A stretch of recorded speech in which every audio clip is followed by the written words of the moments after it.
everyone. Welcome to Taking Up Space, a Michelle A. Mayer podcast. Always excited, y'all. Always excited about coming forward and delivering a thought-provoking perspective for y'all today. Today is no different. Today we're going to be talking about being open to the movement of God. Not judging it, not painting our own stuff on top of it, but being open to the movement of God. I know I have said this many times to you, so it shouldn't be anything surprising. I grew up as a Christian. I grew up under Christianity, and it's been my first love. Yet, I got to a point in my life where I began looking for God and outside of Christianity. It was like, okay, I've read my Bible and I have these perspectives, but I don't really see it. I don't really see it like that. You know what I mean? Like I would read into the word and I would get a whole nother revelation.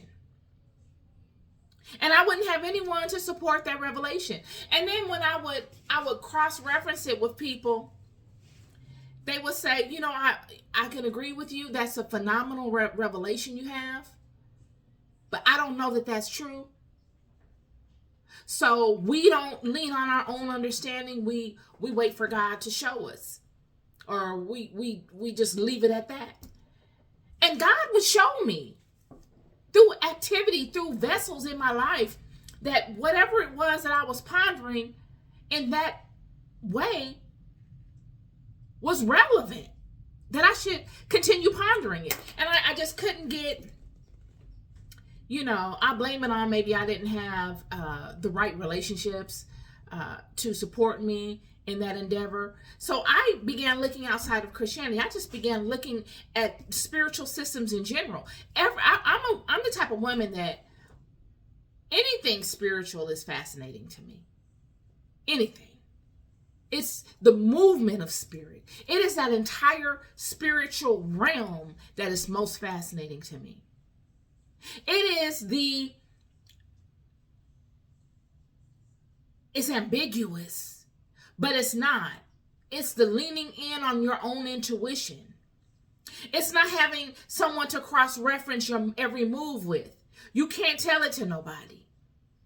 You've got to lean in on you and what you know to move in that environment.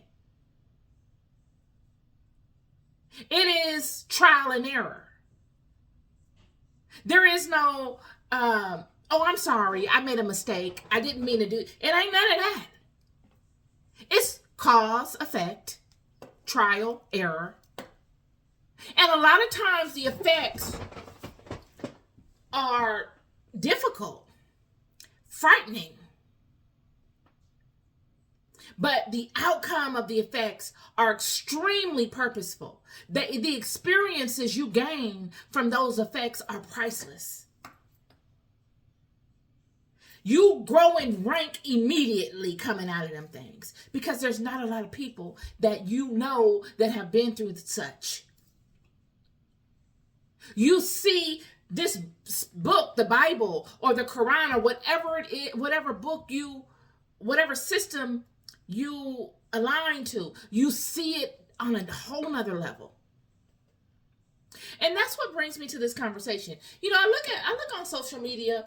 And I watch certain people, like I've said, some people I watch, I don't align to, I just watch because, I'm just trolling YouTube.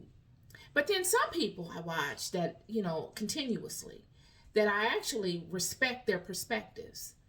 And I respect them because I can align to them.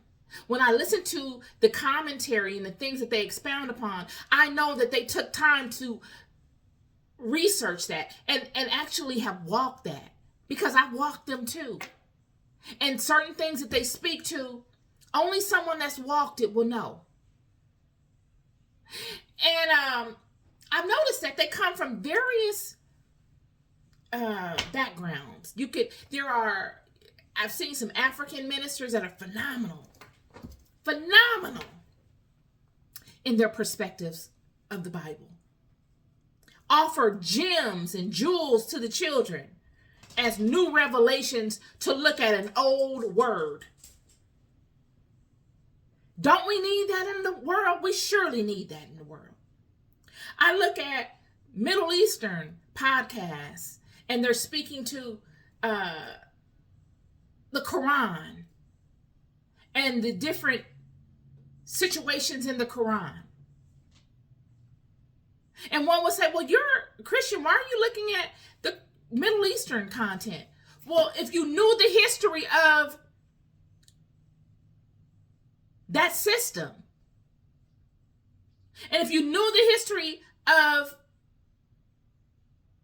the biblical system, you will see very quickly how they all have one thing in common. But you would need to know this to connect the dot. But out of ignorance, out of you not knowing, you wouldn't be able to connect the dot, and you would judge it, and you would be wrong in your judgment. When you look, I look at Indian podcasters, and some of the things that they say are phenomenal when it comes to spirit, having to do with the fall and the various things that have happened after that. Phenomenal insights that I haven't found anywhere else. Yet, even when I look at Jewish teachers,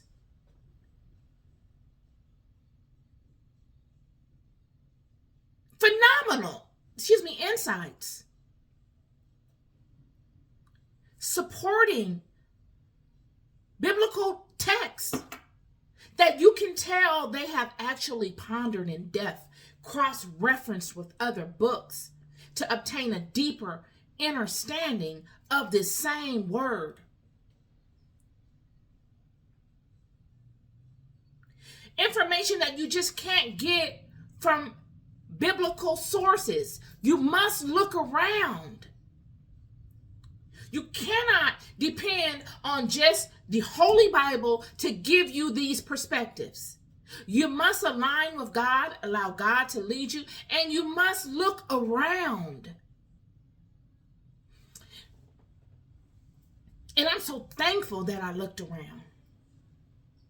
I am thankful that I looked around. It has opened me up to knowledge on things that others don't have. I can cross-reference the perspectives to what I love. All roads that I walked led me back to my first love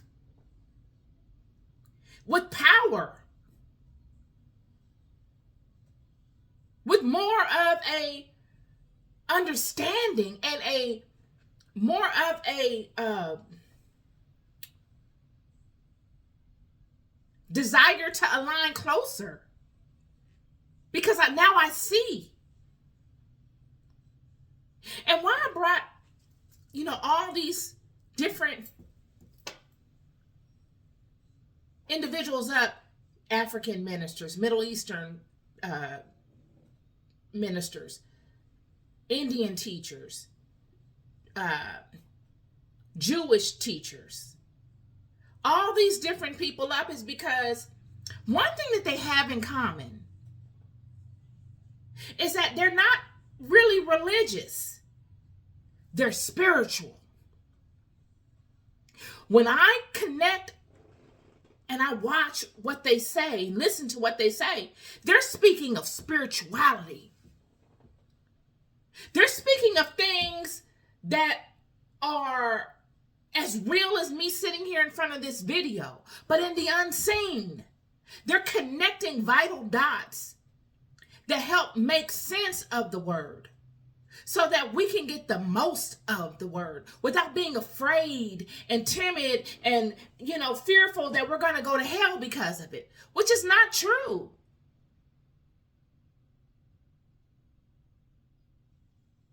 And why am I bringing this up? My chair is squeaking again. Why am I bringing this up? Because we're beginning 2025. There is a spiritual revival underway, whether we realize it or not. We've gotten to the point within Christianity where we're at the age of information. You got people cross-referencing stuff, looking up things on the internet, watching podcasts, watching YouTube videos to learn more and have a stronger understanding of the word. Giving them, and each individually, a perspective unique to them that they can offer up. We are at a place right now where you really can't, you really should not feel comfortable in condemning things because you don't understand them. There's no excuse not to understand them. In order to get the most out of anything, you got to understand it, friend. But what I've seen a lot is that people, and they mean well, they get information that they've ear hustled. That's someone that's just told them. And they run with it. They feel like, okay, this is it. Yep, that's it. This is right. That's wrong. And that's that. And they run with it. Never for a second cross-referencing it. Never for a second sitting up at night and just studying. What is the fundamentals to this? How did this come to be? Where do we see this at anywhere else? What other books of the Bible does this speak to? How did this even come about? What brought this on? All of these things. Instead of doing any of that, we take that one bit of information that somebody else has told us, whether it's our parents, our grandparents, and those before them, and we just rest in that. Not for a second challenging it. Not for a second checking to see if it's actually true. This is what Jesus came to straighten out, y'all. It was a ton of this going on during the time of Jesus. There's nothing new here. Jesus came to straighten it out and say, you know what? You're taking things too literal. Look, you could say this. You got people saying, oh, if you went out and, you had a margarita and you're going to go to hell because you went out and had a margarita. Oh, you went and you're going to go to hell because you look at the stars and you watch the stars, or because you like to pay attention to different things having to do with, your birth and so on and so forth. It's the most ridiculous thing, y'all. You're going to go to hell because you got those crystals on your table. It is ridiculous, y'all. And many people will condemn other people because of it. And it's all foolishness. Why? Because the same Jesus that everyone loves, the same Messiah that was prophesied to be born, the only way that they were able to even distinguish that he was the Messiah, friend, was because of a star. That's it. That one thing. A star in the sky.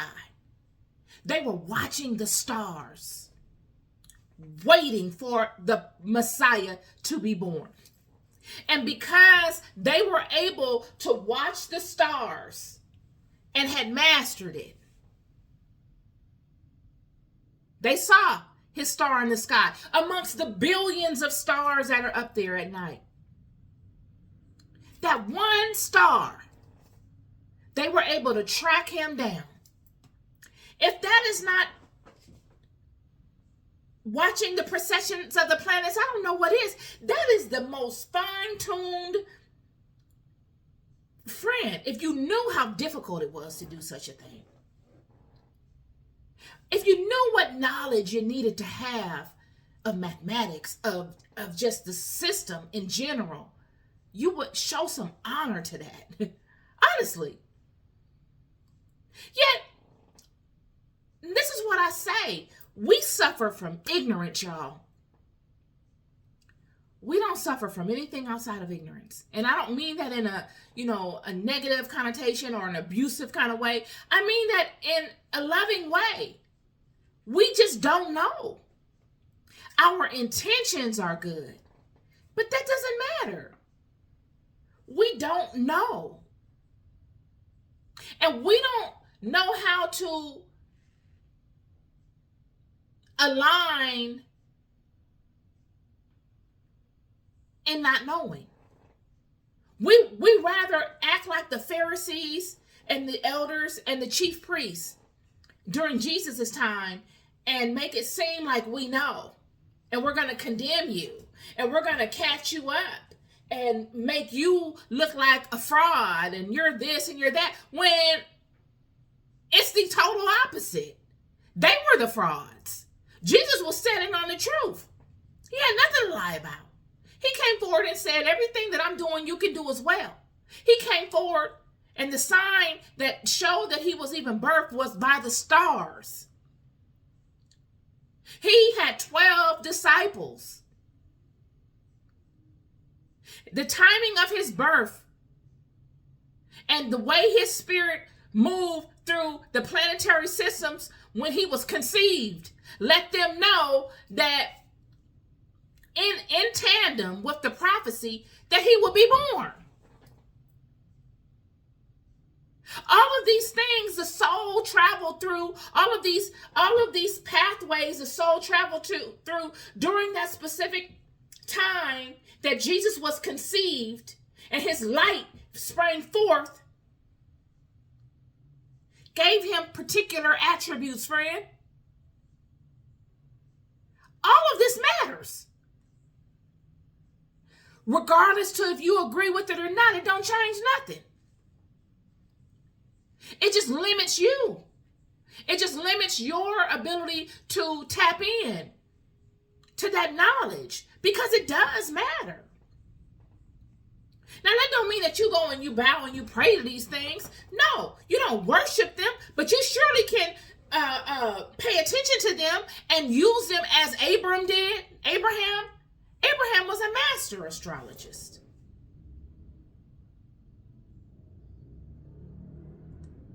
Astronomer. Master. He was sought after all over the doggone planet.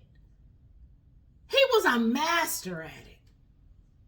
That's how him and Sarah got treated so well everywhere they went. These are things that I'm talking about. When you talk about these crystals, I'm going to have to just get this out here. What are we talking about? Every tribe had a particular crystal. Every single one of them. And the crystals were not limited to the 12 tribes. They would use these crystals for many different things, friend. Many different things. But each god himself set aside a crystal per tribe so that when the priests went in and convened with God and getting a prophetic word from God, they would know what tribe God was speaking to by the crystal that would show up in the mind's eye.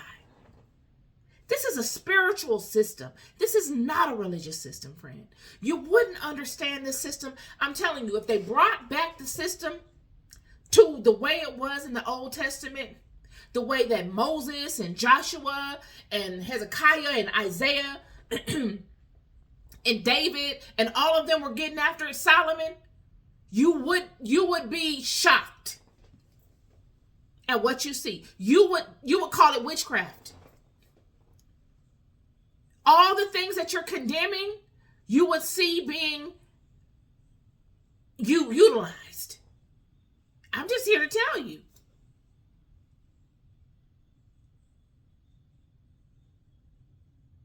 So in the beginning of the year, I want us to get to a place where we're empowered and we're knowledgeable and we're not afraid of our system.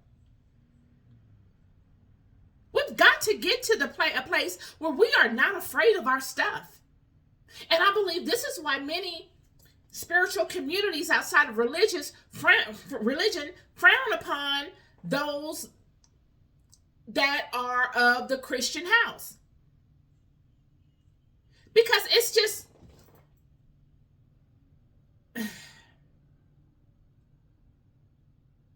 when you look at Judaism,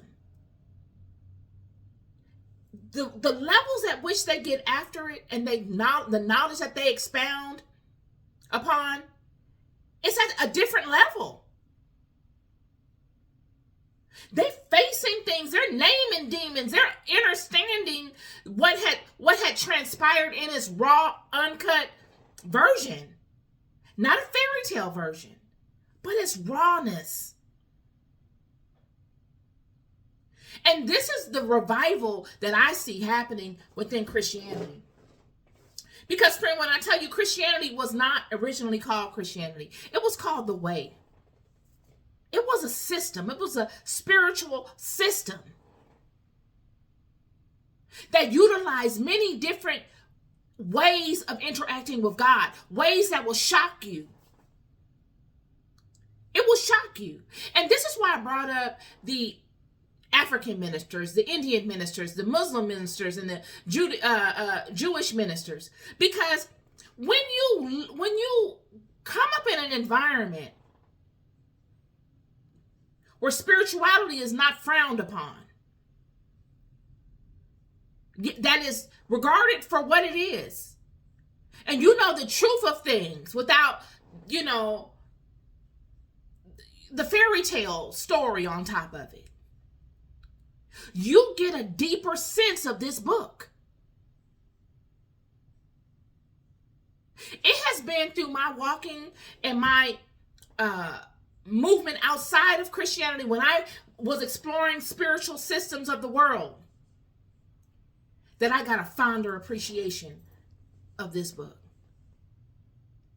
Had I not known this book, I could not have walked in all of those environments and seen similarities.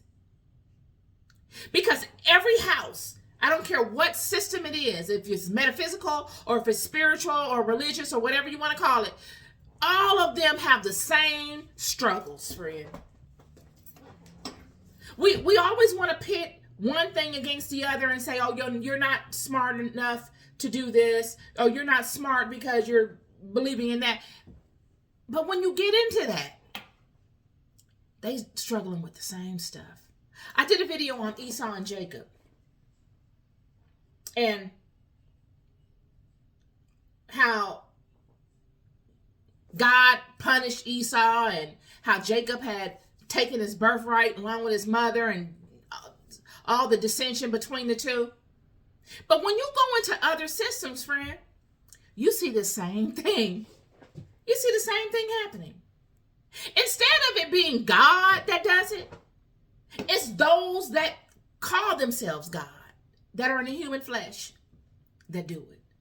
You give someone enough information and they haven't ascended in a mature way, they will use that information in the form of manipulating energy to wage war against other people in their own house. Their own brothers and sisters, just like Esau and Jacob. You will see time and time again, I've seen it. Sorcerer waging war with sorcerer, witch waging war with witch, for nothing. A lot of times it don't even be nothing. A lot of times they do stuff just to sharpen their skills. Because how do you get good at cursing folk unless you out here cursing folk? How do you make a name for yourself as the most powerful witch if you're not out here causing mayhem on folk? It's a trial and error thing. You got to really get after it. It's not theoretical. So, it's all comparable. We must get to a place where we know that there are levels to everything, whether it's in Christianity, the way, whatever you choose to call it, or whether it's in, Islam, whether it's in whatever system you would align to. There are all of these same things going on. All these same things. Christianity is no different. None. It is absolutely no different. But you won't know that unless you actually know this system, and then you go and you actually learn other systems, not surface level stuff. You got to really get after it and look into it. And this is what I really want to leave with is it is my hope that this year we begin to actually know by experience, not by word of mouth. Know by walking the walk. Because when you walk the walk and you let God direct your path, friend, you will know. No one can come and trip you up out of it. No one can come box you in with it. None of that. You will know. And it won't be a manufactured know. It will be a deep knowing that you learn through trial and error. Because the spiritual world, friend, like I said, I just did a video, it's trial and error. I'm here to tell you, it's the most tedious thing you'll ever do in your life. It's unforgiving. It's unforgiving and it's loving. I don't know how to explain it. I'm serious. It is. It's kind of like, I don't know. It is a situation where you will be constantly going through scenarios to teach you. And they will be painful situations. Because what better teacher is there than traumatic, painful experiences? And what you will gain from them is priceless, friend. You can't put a dollar sign on it. It's a knowing you get from it that separates you. It puts you in another class. Yet it's no one to tell it to. There are things that I can expound upon on this video that will make me sound like a raging lunatic. But I'm not going, so I won't do it. So I have to find situations to infuse certain portions of things that I know into, so that you can ingest it. It's absolutely like that. And then when you begin to know, you give it up and offer it to somebody else. But don't stop the flow of spiritual water.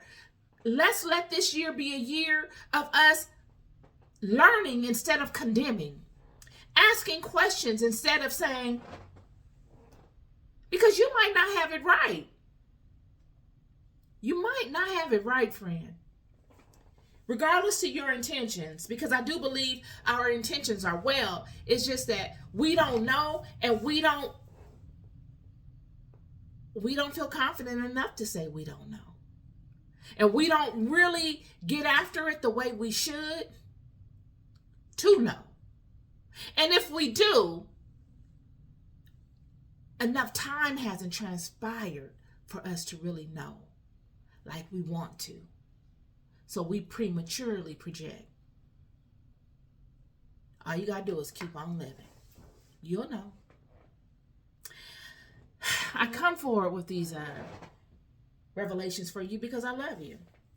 And because God bestowed it upon me to do it. And I'm just following, I'm doing my part. Isn't it beautiful? This system? I'm doing my part. And me doing my part hopefully helps you do yours. That was my podcast for you today. I hope I spoke to all the things that I had in mind. Have a wonderful week. Be good to yourselves and be good to each other. Peace and love.